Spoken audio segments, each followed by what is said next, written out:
We're talking with Barry Graham, a candidate for Scottsdale City Council. The council is made up of 7 members, 1 mayor, and 6 city council members. Each serve 4-year terms. And Barry, thank you for your willingness to take on a leadership role to shape the present and the future direction of our city. Yeah, my pleasure. You will have 60 seconds for an opening statement. And next, there will be 3 questions, allowing 60 seconds for your response. Very good. Barry, could you share your background and why you're seeking a position at Scottsdale City Council?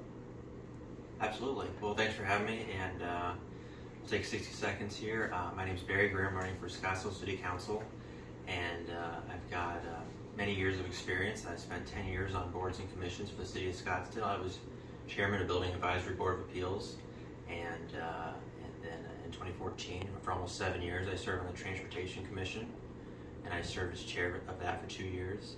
And then in 2020, until this race started, I was on the Planning Commission, and I got to learn so much about the way the city works. I got to vote on and study so many crucial issues like downtown parking and apartment project proposals, and so many other issues, downtown preservation, traffic, and many others. And I got to learn so much about the city.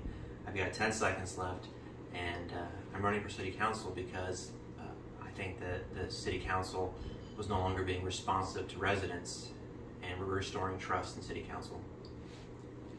What would you say are the top 3 responsibilities of the Scottsdale City Council, and why? Well, I can tell you exactly what they are there. They do have many issues in addition to being, symbolic leaders. But really the most important is the appraisal, the hiring and firing and appraisal of charter officers.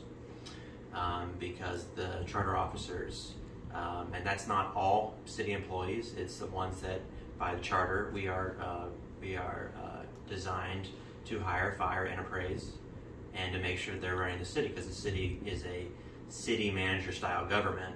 So we want city staff following city management's orders, and we want city management or the city charter officers following city council's orders, and then we want the city council following the residents' orders. That's the way it should be. The second thing is approving zoning variances. And the third thing is passing budgets and making sure things like police and sanitation and maintenance are fully funded. The 2021-22 City of Scottsdale's budget is $1.7 billion. Over 2,500 employees. And what departments or initiatives need more funding or less funding, in your opinion?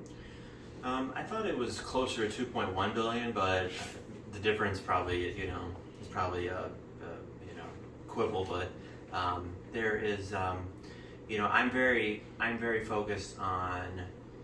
I think the city council needs to get back to kind of the basics in some ways, and we need to, for example, we need to fully fund our police and our public safety. We have a staffing shortage in our public safety, so we need to do a recruiting, make sure that they're paid competitively. And then really, I'm concerned about making sure our streets and our public works and our parks are maintained, making sure we have a clean city because we are a tourism city, and making sure also that the contracts that we put out for RFP, for bid, making sure those are competitive and making sure that the city isn't overpaying. So we want to make sure that the money we do spend is spent efficiently. How would you grade the current city council? Would you give them an A, B, C, D, or fail? I think it would depend on the issue as far as how I'd rate the certain city council. There are some decisions the city council made that I would give them probably a failing grade, and that would be such as the passage of Greenbelt 88, which I would be considered was a poor development. We received thousands and thousands of letters and emails from residents begging us, please don't do this to us. And the project went in anyway. But there's a lot of things that the city council is doing well as far as the daily maintenance and operations of the city. They're trying to fully fund police. They're trying to crack down on short-term rentals. Short-term rentals are menacing a lot of our neighborhoods, and there's a myriad other issues that they're doing okay on, so it'd be a mixed bag.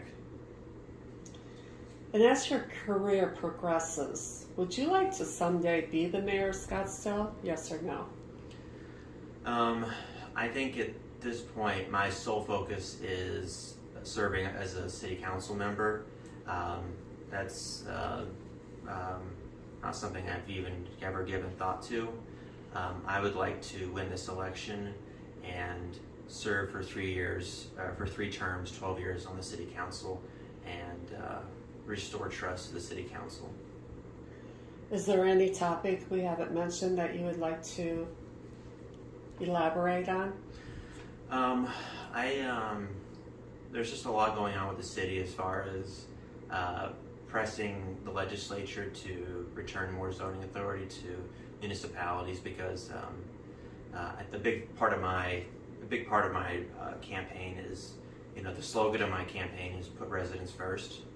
And so part of putting residents first is listening to residents, getting their feedback, and the other side of that is development. Development is a major issue in this campaign and in the city, and so I think it's important that development that comes before the city and that the council considers, I think it should be supported by residents. I think it should prioritize our tourism, and I think that it should reflect our characters, or reflect the character of our city. Short-term rentals, increasing crime and homelessness. I'd like to address that. It's important to me because we are a tourism city. We want people to feel safe here. We want people to feel safe to come back here and visit.